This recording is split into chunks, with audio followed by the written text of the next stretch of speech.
Hello जय हिंद दोस्तों।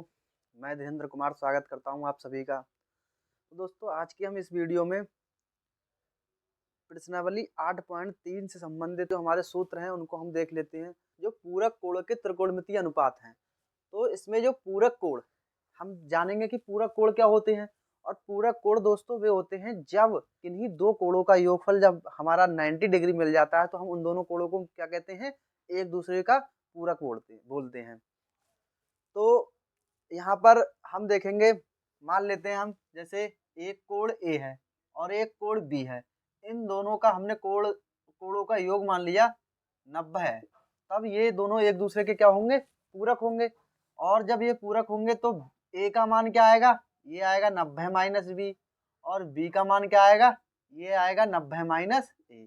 तब हम देखेंगे ये एक दूसरे के क्या हैं, पूरक कोण कहलाते हैं। ठीक है दोस्तों, फिर हम यहाँ देखेंगे साइन 90 माइनस ए। तो इसमें ये पूरक कोण यानी कि 90 माइनस ए, ये हमारे क्या है, पूरक कोण दिए हुए हैं। इनका हम त्रिकोणमितीय अनुपात देखेंगे। तो इसमें जो साइन 90 माइनस है ये हमारा होगा कॉस ए, और जो कॉस 90 माइनस है ये हो जाएगा साइन ए। यानी कि ये दोनों एक दूसरे के क्या हो जाते हैं, विपरीत हो जाते हैं। फिर tan 90 माइनस ए ये हो जाता है कॉट ए, और कॉट 90 माइनस ए ये हो जाएगा tan ए। sec 90 माइनस ए ये कॉसिक ए, और कॉसिक 90 माइनस ए ये sec ए। तो इस प्रकार दोस्तों हमने देखा कि जो साइन और कॉस है ये एक दूसरे में चेंज हो गए। साइन यहाँ पर आ गया, कॉस यहाँ पहुंच गया, tan यहाँ पर आ गया, कॉट यहाँ आ गया, यानी कि tan और कॉट एक दूसरे के हैं। फिर sec और कॉसिक देखेंगे, ये एक दूसरे के विपरीत हैं। जो sec है वो कॉसिक में पहुंच गया, और कॉसिक है जो वो sec में आ गया। तो इस प्रकार हमें बहुत ही आसानी से हम इनको याद भी कर सकते हैं। दोस्तों अब हम इनके एग्जाम्पल को देखेंगे। दोस्तों इसका एग्जाम्पल नंबर 9 देखेंगे। कह रहे हैं कि tan 65 बटे cot 25 का मान निकालिए। तो इस प्रकार के सवालों में हम सबसे पहले क्या देखते हैं, इनमें देखते हैं कि जो कोण दिए हुए हैं वो एक दूसरे के पूरक हैं या नहीं है। तो पूरक निकालने के लिए मैंने बताया था कि किन दो कोणों का योगफल क्या होता है, 90 अंश। तो हम इनको और इन दोनों को आपस में जोड़ेंगे। तो 65 और 25 को जब हम जोड़ेंगे तो 5 5 10 6 2 8 और 1 9, यानी कि 90 अंश जो है इसका योग आ रहा है इन दोनों कोणों का। जब 90 अंश योग आता है तो हम एक दूसरे को इनका क्या बोलते हैं, पूरक बोलते हैं। तो हम यहाँ देखेंगे किसी एक का हम पूरक कोण निकालेंगे। तो पूरक निकालने के लिए क्या करेंगे, यानी कि tan 65 और बटे में कितने हैं, यहाँ है cot, तो 25 है। तो 25 का जब हम पूरक कोण निकालेंगे तो 90 में से हम कितने घटाएं कि हमारे 25 रह जाएं। तो 90 में से हम क्या करेंगे, 65 को घटा देंगे। तो हम 65 को घटाएंगे यानी कि 25 की जगह हम क्या लिख लेंगे, 90 माइनस 65। तो इस प्रकार हम देखेंगे कि क्या होता है हमारा ये cot 90 माइनस ए। और मैंने बताया था कि जो cot है वो tan का उल्टा होता है, तो ये हो जाएगा tan ए। इस प्रकार यहाँ हम देखेंगे ये हो जाएगा tan 65 और अपॉन में cot 90 माइनस ए, ये हो जाएगा tan ए, और tan ए की जगह पे कितने हैं, 65। तो इस प्रकार जब tan 65 से हम tan 65 को काटेंगे तो 1, और इस प्रकार जो है इसका आंसर 1 आ जाएगा। उदाहरण 10 देखेंगे दोस्तों। कह रहे हैं यदि sin 3a बराबर cos a माइनस 26 अंश हो, जहाँ 3a एक न्यून कोण है तो a का मान निकालिए। यानी कि हमें क्या किया दिया हुआ है, यहाँ पर जो 3a है वो एक क्या है, न्यून कोण है। और न्यून कोण का मतलब होता है 90 अंश से कम। और दोस्तों 90 अंश का क्या होता है, समकोण। तो 90 अंश से जितना भी जो छोटा कोण होगा वो हमारा क्या कहलाएगा, न्यून कोण कहलाएगा।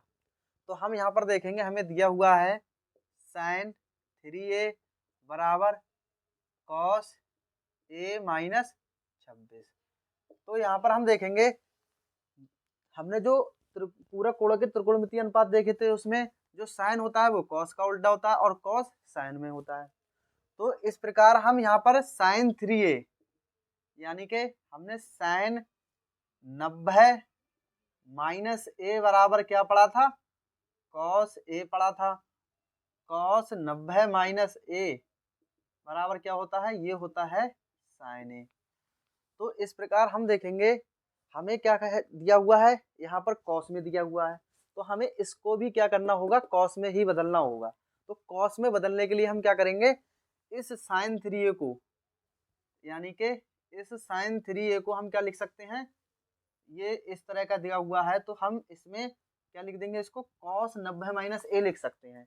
यानी कि साइन ए बराबर कॉस 90 माइनस ए, और ए की जगह हमें क्या दिया हुआ है 3a, तो बस हम इसको इस प्रकार लिख सकते हैं कॉस 90 माइनस 3a, और बराबर में क्या दिया हुआ है कॉस ए माइनस 26। इस प्रकार हम यहाँ पर इन दोनों की तुलना करेंगे तो लिखेंगे तुलना करने पर कॉस से कॉस हट जाएगा, यानी कि सिर्फ कोणों की तुलना हो जाएगी। तो कोण हमारा यहाँ पर है 90 माइनस 3a और a माइनस 26 अंश। तो इस प्रकार हम देखेंगे a वालों को हम एक तरफ लिख लेंगे, 3a, a इधर आएगा माइनस का a माइनस 26, और ये इधर जाएगा तो माइनस का 90 अंश हो जाएगा। इस प्रकार ये हो गया माइनस के 4a, और ये हो जाएंगे 6, 9, 2, 11 माइनस के यानी कि 116। तो इस प्रकार हम यहाँ देखेंगे माइनस से माइनस हमारा कट जाएगा, तो a बराबर ये हो जाएगा 116/4, और जब हम 4 से काटेंगे तो ये हो जाएगा 4 दूनी 8 और 3 बचे 36, तो 4 नेम 36, यानी कि a का मान हमारा कितना आ गया, ये आ गया 29। अब दोस्तों हम यहाँ चेक करेंगे 3a जो है वो हमारा क्या न्यून कोड है, तो हम यहाँ देखेंगे 3a, तो 3 और a का मान हमारा आया है 29। तो 3 की जब हम 29 से गुणा करेंगे तो 3 दूनी 27 के साथ 2, 3 दूनी 6 और 2 8, यानी कि इस प्रकार हमने 3a का मान निकाला, ये निकल के आ गया हमारा 87 अंश। तो ये देखा हमने कि ये 90 अंश से कम है, और जब 90 अंश से कम होगा तो ये क्या होगा, एक न्यून कोड होगा। इस प्रकार ये हमारा जो है आंसर सही है। दोस्तों इसका उदाहरण 11 देखेंगे, कह रहा है कॉड 85 अंश प्लस कॉस 75 अंश को 0 अंश और 45 अंश के बीच के कोणों के त्रिकोणमितीय अनुपातों के पदों में व्यक्त कीजिए। तो हम इनको व्यक्त करने के लिए सबसे पहले यहाँ पर सवाल लिखेंगे, दिया है कॉड 85 अंश प्लस कॉस 75 अंश। अब हम क्या करेंगे, इसमें जो 85 अंश का कोण है और 75 अंश का कोण है, तो हम इनके पहले पूरक कोण निकालेंगे। तो पूरक कोण कैसे निकालते हैं, इसको हम 90 में से घटा देंगे, तो 90 में से कितने घटाएं कि 85 रह जाएंगे, यानी कि 5 अंश। और यहाँ देखेंगे 75 का, तो 75 का हम क्या निकालेंगे, यानी कि 90 में से कितने घटाएं कि 75 रह जाएंगे, यहाँ हम 15 घटाएंगे। तो हम यहाँ पर इसको कन्वर्ट कर देंगे, 85 की जगह लिख देंगे 90 माइनस 5 प्लस ये हो जाएगा कॉस 90 माइनस 15। तो इस प्रकार हमने देखा कि कॉट 90 माइनस ए, ये हमने पढ़ लिया है, कॉट 90 माइनस ए ये होता है tan ए, तो ये हो जाएगा tan 5 अंश और प्लस कॉस, तो हमें पता है कॉस 90 माइनस ए ये होता है साइन ए, तो हम इसको यहाँ पर लिख देंगे साइन और 15 अंश। तो इस प्रकार दोस्तों हमने इनको 0 अंश और 45 अंश के बीच के कोण के त्रिकोणमितीय अनुपात के रूप में व्यक्त कर दिया।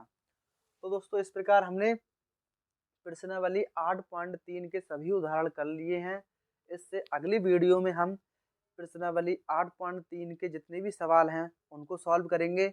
और दोस्तों अगर वीडियो अच्छी लगती हो तो प्लीज़ लाइक कर दें और शेयर करें वीडियो को, और चैनल को सब्सक्राइब कर लें ताकि अगले आने वाली जो वीडियो हैं उनका नोटिफिकेशन आप तक बहुत शीघ्र ही पहुंच जाए। जय हिंद।